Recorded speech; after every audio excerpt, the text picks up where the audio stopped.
হযরত ওমর রাদিয়াল্লাহু তাআলা আনহু আমিরুল মুমিনিন খলিফাতুল মুসলিমিন হযরত ওমর ইবনুল খাত্তাব বলেন রাদিয়াল্লাহু তাআলা আনহু, সুবহানাল্লাহ। কোথা থেকে আল্লাহ কোথায় নিয়ে গেছেন? নবীর হত্যা করতে আসছিলেন, আর আল্লাহ তারে কোথায় নিয়ে গেছেন? সুবহানাল্লাহ। নবীজি বলেছেন লা নবিয়্যা বাদি ওয়ালা রাসূলা, আমার পরে নবীও হবে না, রাসূল হবে না। যদি কেউ নবী বা রাসূল হইতো, কে হইতো? ওমরে আল্লাহ নবী বানাই দিতেন। সুবহানাল্লাহ। সেই ওমরের কতটুকু জানি আমরা? অনেক কিছুই জানি না। খালি ইসলাম কবুল করছিল কেমনে, এই ঘটনা ছাড়া অনেক আলেমরাও জানেন না, ইল্লা মাশাআল্লাহ। যারা পড়াশোনা করেন তারা জানেন। ইখওয়ানুল মুসলিমুন এর ওস্তাদ, এর মুর্শিদ ওমর তিলমিসানি রাহমাতুল্লাহ আলাইহি, তিনি হযরত ওমরের এক জীবনী লিখেছেন। জীবনীর নাম হলো শহীদ মেহরাব ওমর ইবনুল খাত্তাব। কি বলেন, দারুণ নাম না? খুব সুন্দর নাম, শহীদ মেহরাব ওমর ইবনুল খাত্তাব রাদিয়াল্লাহু তাআলা আনহু। মেহরাবের মধ্যে তিনি শহীদ হয়েছিলেন। এটি আরবি বই, আরবির থেকে উর্দু হয়েছে। এটি বাংলায় ছিল না, আল্লাহর মেহেরবানি এটা বাংলাও হয়ে গেছে, আলহামদুলিল্লাহ বলেন। শহীদ মেহরাব ওমর ইবনুল খাত্তাব, আল কোরআন একাডেমি, লন্ডন। হযরত ওমর রাদিয়াল্লাহু তাআলা আনহুর এই বহুল বিশাল জীবনী গ্রন্থ বের করে বাংলা ভাষীদেরকে কৃতজ্ঞতা পাশে আবদ্ধ করেছে, আলহামদুলিল্লাহ বলেন। আপনারা কিনবেন, এখানে লাইব্রেরির সমূহতে এসে গেছে, কিনবেন, হযরত ওমর সম্পর্কে জানবেন। হযরত ওমর রাদিয়াল্লাহু তাআলা আনহু অন্ধকার রাত্রে একদিকে যাচ্ছিলেন, পেছনে কিছু লোক ছিল। হঠাৎ করে তিনি প্রশ্ন করলেন, আচ্ছা তোমাদের মধ্যে কেউ কি বলতে পারো কোরআনে কারীমের মধ্যে সব থেকে হতাশা ব্যঞ্জক আয়াত কোনটি? অন্ধকারের ভেতরে একজনে জবাব দিলেন, ফামান ইয়ামাল মিসকালা যাররাতিন খায়রান ইয়ারাহ ওয়া মান ইয়ামাল মিসকালা যাররাতিন শাররান ইয়ারাহ। এর অর্থ হলো, যদি কেউ যারা পরিমাণ, সরিষা পরিমাণ ভালো কাজ করে কিয়ামতে সেটা দেখতে পাবে, আর যদি সামান্য সরিষা পরিমাণ গুনার কাজও করে, খারাপ কাজ করে, সেটা দেখতে পাবে। এই আয়াতটি যখন নাজিল হয়, এই সূরা যখন নাজিল হয়, হযরতে আবু সাঈদ খুদরি রাদিয়াল্লাহু তাআলা আনহু তিনি রাসূলুল্লাহকে প্রশ্ন করলেন, ইয়া রাসূলুল্লাহ, আল্লাহ যে আয়াত নাজিল করলেন, কিয়ামতের দিন আমি কি আমার এমনকি ছোট্ট পাপও কি দেখতে পাবো? আল্লাহর নবী বললেন, আল্লাহ বলেছেন অবশ্যই দেখতে পাবা। হযরত আবু সাঈদ খুদরি রাদিয়াল্লাহু তাআলা আনহু চিৎকার করে কেঁদে উঠলেন, বললেন, তাহলে তো আমি মরেই যাব। আমার ছোট্ট পাপটাও যদি আমি দেখি কিয়ামতে, আমি তো মরে যাব।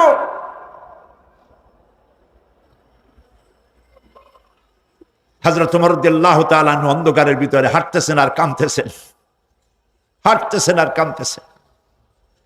কিছু দূর অগ্রসর হয়ে তিনি প্রশ্ন করলেন, আচ্ছা কেউ কি বলতে পারো কোরআনে কারীমের মধ্যে সব থেকে আশা ব্যঞ্জক আয়াত কোনটি? পেছন থেকে অন্ধকারের ভেতর থেকে আওয়াজ এলো, লা তাকনাতু মির রাহমাতিল্লাহ, আল্লাহর রহমত থেকে, দয়া থেকে নিরাশ হয়ে যেও না, হতাশ হয়ে যেও না। হযরত ওমর কাঁদতে কাঁদতে জিজ্ঞেস করলেন, তোমাদের মধ্যে আব্দুল্লাহ ইবনে মাসউদ আছে নাকি? হযরত আব্দুল্লাহ ইবনে মাসউদ বললেন, আমি তো বললাম, আমি জবাব দিলাম। সুবহানাল্লাহ। রাইসুল মুফাসসিরিন হযরত আব্দুল্লাহ ইবনে মাসউদ রাদিয়াল্লাহু তাআলা আনহু, তার পা খুব ছোট ছিল। হাদিস শরীফে এসেছে, সাহাবীরা তার পা দেখে একটু মুস্কি মুস্কি হাঁটতেছিল, এত ছোট পা। নবী করিম সাল্লাল্লাহু আলাইহি ওয়াসাল্লাম বললেন, আব্দুল্লাহ ইবনে মাসউদের পা ছোট দেখে হেসো না, কিয়ামতের দিন আব্দুল্লাহ ইবনে মাসউদের ছোট্ট পাটা উহুদ পাহাড়ের চাইতে ওজন বেশি হয়ে যাবে। সুবহানাল্লাহ, সুবহানাল্লাহ। প্রিয় ভাই সব, এই হচ্ছে নবী করিম সাল্লাল্লাহু আলাইহি ওয়াসাল্লাম তিনি মানুষের সামনে এসব কথাগুলি পরিষ্কার করে বলে দিয়েছেন। সেদিন কোনো উপায় থাকবে না, সেই কিয়ামতের মাঠ। واتقوا يوما لا تجزي نفس عن نفس شيئا ولا يقبل منها شفاعة ولا يؤخذ منها عدل ولا هم ينصرون। সেদিন যে কোরআন হাদিস পড়ার আগে, বোঝার আগে আমি যদি এই মুসলমানদেরকে দেখতাম, তাদের আচরণগুলি আমি জানতাম, তাহলে ইসলাম কবুল করা বোধহয় আমার পক্ষে সম্ভব হতো না। তাও আপনারা সুবহানাল্লাহ কইলেন নাকি? আরে ভাই, এতে তো ইন্না লিল্লাহ পড়া উচিত।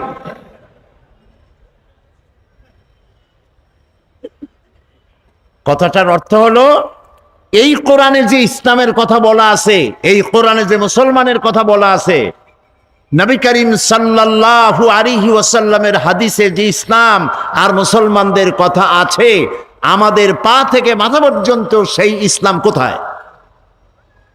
এবার কি বলছেন? কথা বলছেন বলেই এবার আর সুবহানাল্লাহ কইতে পারেন না।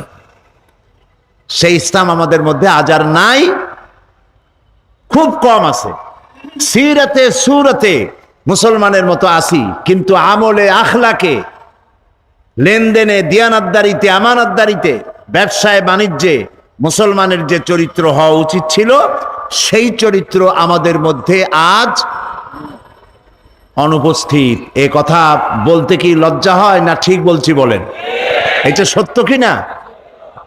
সেই জন্য একসময় তো এমন ছিল, পৃথিবীতে আমরা সংখ্যায় ছিলাম কম, মাত্র 1 গ্লাস পানি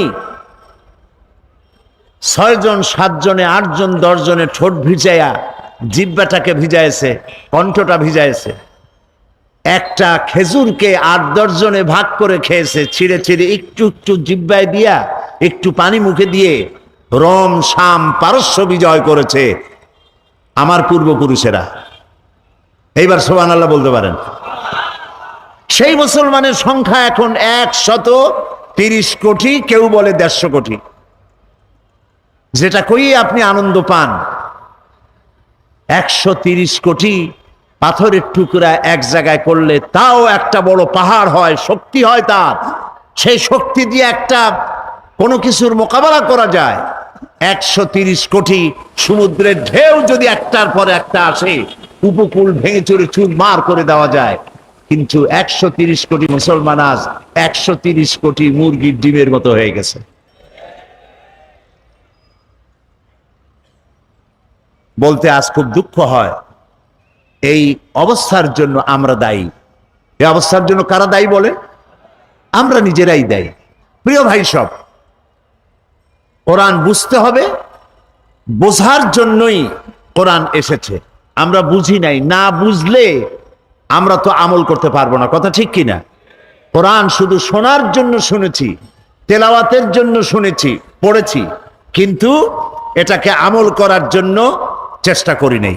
আল্লাহ এটাকে কেন নাজিল করেছিলেন? আল্লাহ রাব্বুল আলামিন কোরআনে কারীমের মধ্যে বলেছেন, ওয়াহাদা কিতাবুন আনজালনাহু মুবারাকুন ফাত্তাবিউহু ওয়াত্তাকু লাআল্লাকুম তুরহামুন। এটি হচ্ছে এক মহা পবিত্র কিতাব, বিশ্ববাসীর জন্য আশীর্বাদ স্বরূপ। সুবহানাল্লাহ বলেন। বিশ্ববাসীর জন্য কি আশীর্বাদ স্বরূপ?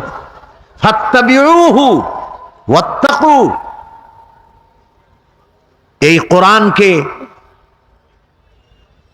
অনুসরণ করো এবং এর নির্দেশকে অমান্য করার শাস্তি থেকে সতর্ক হয়ে যাও।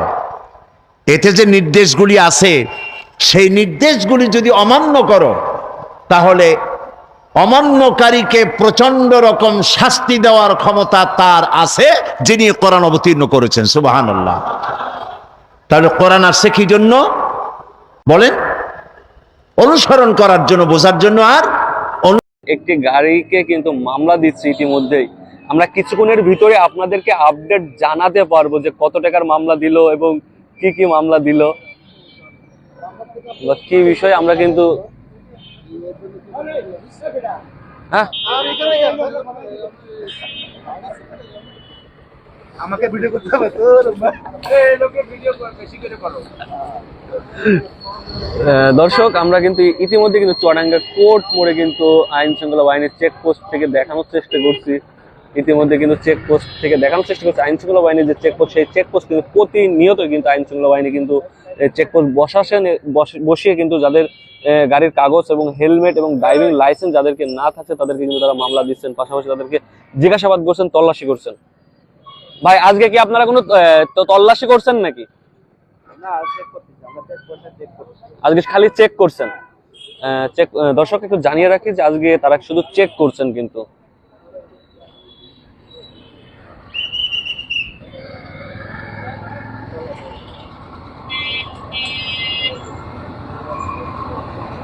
ভাই, এটা কত টাকার মামলা হলো? এটা 3000 টাকা। হেলমেট? ধন্যবাদ। দর্শক, আমরা আপনাদেরকে একটু জানিয়ে রাখি যে এই গাড়িকেও কিন্তু 3000 টাকা ইতিমধ্যে মামলা দেওয়া হয়েছে। হেলমেট বাবদ কিন্তু 3000 টাকা মামলা দেওয়া হয়েছে। সর্বমোট কিন্তু এখনো পর্যন্ত 4টি মামলা হয়েছে, 12,000 টাকার মতন মামলা হয়েছে। 4টি গাড়িকে কিন্তু 3000 টাকা কিন্তু মামলা দিয়েছে। পাশাপাশি আরেকটি গাড়িকে কিন্তু তারা দাঁড় করালেন। দাঁড় করে কিন্তু ইতিমধ্যে দেখছি যে এই গাড়িটি কিন্তু ব্যাটারি চালিত যত সম্ভব।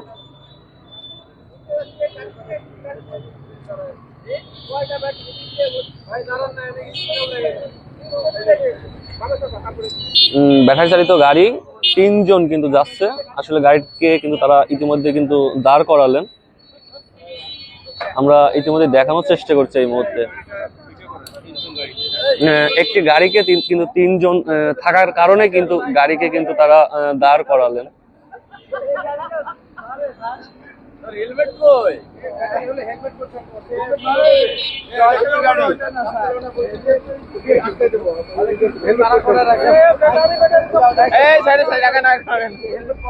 এটা কিন্তু ব্যাটারি চালিত গাড়ি। পাশাপাশি একটু জানিয়ে রাখতে চাই যে তাদেরকে কিন্তু আপাতত ছেড়ে দিল হেলমেট কিন্তু পরার জন্য, এবং একজনকে নামিয়ে দিয়েছে 2 জন যাওয়ার জন্য কিন্তু ছাড়ছেন ইতিমধ্যে তাদেরকে বললো। পাশাপাশি হেলমেট পরার জন্য পরবর্তীতে তাদেরকে জানিয়ে রাখলো।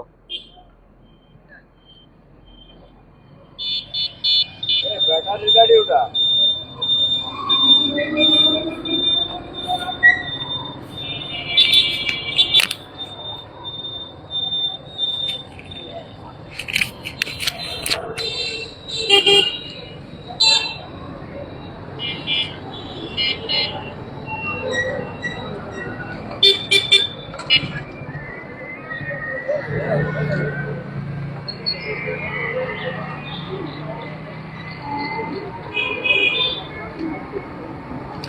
দর্শক, আমরা একটু জানিয়ে রাখি, আপনি কিছুক্ষণ আগে মনে হয় বলছিলেন যে ওনাকে কেন ছেড়ে দেওয়া হলো বা ওনার মাথায় হেলমেট নাই। গাড়িটা কিন্তু আসলে যে গাড়িটা আমরা কিছুক্ষণ আগে আপনাদেরকে দেখালাম, এই গাড়িটি কিন্তু ব্যাটারি চালিত গাড়ি। এটা ব্যাটারি চালিত গাড়ি। সেই গাড়িটিকে কিন্তু 3 জন মানুষ ছিলেন এবং পাশাপাশি একজনকে নামিয়ে দিলেন, এবং পাশাপাশি তাদেরকে হেলমেট পরার জন্য সার্জন কিন্তু ইতিমধ্যেই তাদেরকে কিন্তু জানিয়েছেন যে পরবর্তীতে হেলমেট না পরলে কিন্তু তাদেরকে কিন্তু গাড়ি আটকে দেবে, এমনটা কিন্তু জানিয়েছেন।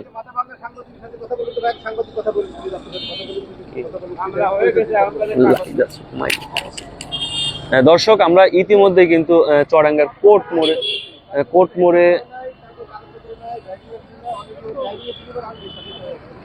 মোড়ে কিন্তু ইতিমধ্যে আমি আছি।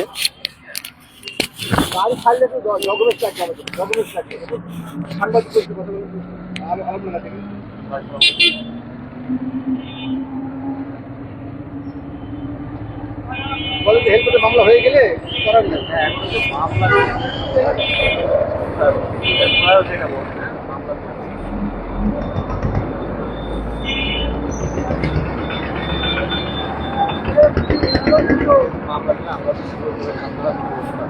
ঠিক আছে।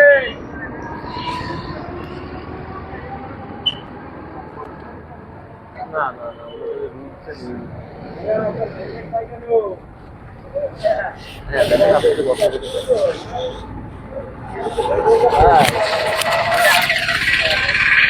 দর্শক আমরা কিন্তু দেখানোর চেষ্টা করছি ইতিমধ্যে কিন্তু চুয়াডাঙ্গা কোর্ট মোড়ে আইন শৃঙ্খলা বাহিনীর যে চেকপোস্ট, সেই চেকপোস্টে কিন্তু আমরা দেখানোর চেষ্টা করছি ইতিমধ্যেই। দর্শক আমরা দেখছি যে একজনকে কিন্তু আইন শৃঙ্খলা বাহিনীর সদস্যরা কিন্তু দাঁড় করিয়েছেন। আলোকিত কণ্ঠ গণমানুষের এমনটাই কিন্তু লেখা আছে এবং তাকে কিন্তু দাঁড় করিয়েছেন। পাশাপাশি আমরা একটু সরাসরি আপনাদেরকে দেখানোর চেষ্টা করছি আইন শৃঙ্খলা বাহিনীর সদস্যরা তাকে কিন্তু দাঁড় করেছেন এবং চেক করছেন। পাশাপাশি দর্শক আমরা কিন্তু ইতিমধ্যে কিন্তু আপনাদেরকে দেখানোর চেষ্টা করছি। ঠিক আছে, হেলমেট পরবেন। ঠিক আছে, হেলমেট পরা নিজের জন্য নেক্সট টাইম অবশ্যই।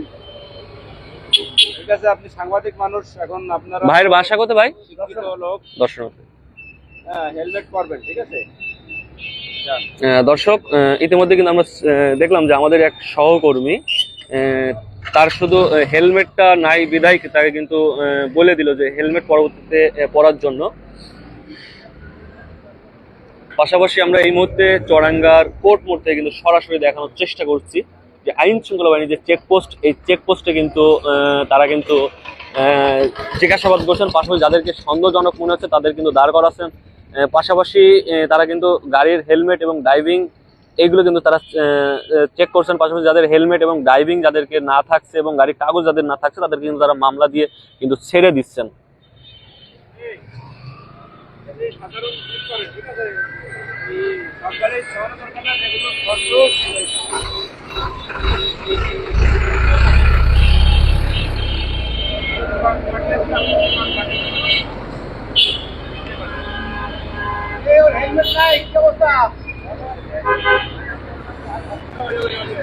দর্শক আমরা ইতিমধ্যে কিন্তু দেখছি যে আইন শৃঙ্খলা বাহিনীর যে চেকপোস্ট, সেই চেকপোস্ট কিন্তু তারা কিন্তু চুয়াডাঙ্গা কোর্ট মোড়ে কিন্তু এই মুহূর্তে কিন্তু চলমান রয়েছে। পাশাপাশি কিন্তু জিজ্ঞাসাবাদ করছেন।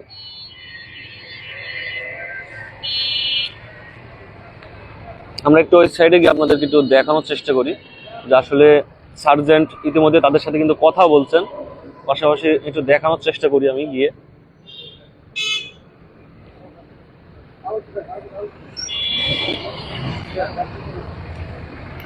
দর্শক আমরা দেখানোর চেষ্টা করছি ইতিমধ্যেই কিন্তু একটি গাড়িকে কিন্তু আইন শৃঙ্খলা বাহিনীর সদস্যরা কিন্তু দাঁড় করিয়েছেন। পাশাপাশি হয়তো এখন তাকে মামলা দিবেন, কত টাকার মামলা দিবেন, কি বাবদ মামলা দিবেন, এই বিষয়টাও আমরা কিছুক্ষণের ভিতরে আপনাদেরকে জানার চেষ্টা করব।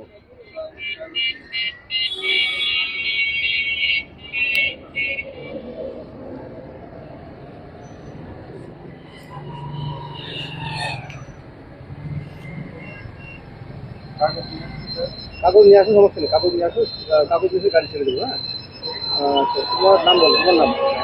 হ্যাঁ, জাহাঙ্গীর।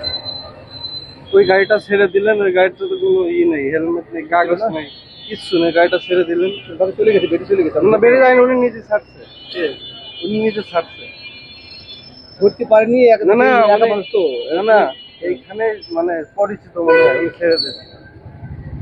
ওনার নাম্বার প্লেটও নাই, আমার তো সব আছে। ড্রাইভিং আছে? জি আছে, ড্রাইভিং কাগজপাতি সব আছে আমাদের। এই যে কাগজ দেখাও, তুমি দেখালে ছেড়ে দেবো, সমস্যা কোথায়? দেখাতে হবে তো বাবা।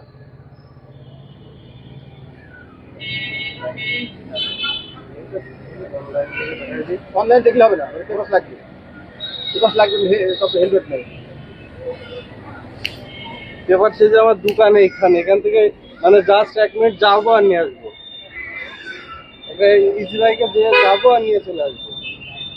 এই যে এই গাড়িটার এই যে লোক কম তো, ধরো সপ্তাহে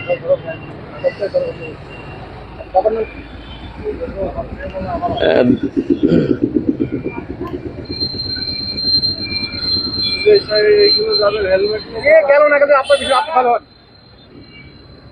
আমি তো বলছি আমার দোকানে যে এখানে আমি যাবো, কাগজটা নিয়ে চলে আসবো। অবস্থা কোথায় গাড়ি কোথায়? বাসায় ফিরে গেছে।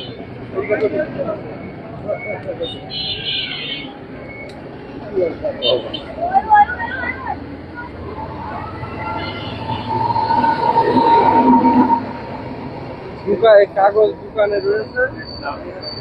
কাগজ আমি কাগজ নিয়ে আসি, গাড়ি ছেড়ে দেবো। আমি বলছি আপনাদের হেলমেটের মামলা দিচ্ছি, আপনার হেলমেট করতেছেন না কেন? ঠান্ডার মধ্যে হেলমেট করতেছেন না কেন? এই যে আমি দোকানে যে এখান থেকে যে এখানে আসছি, এত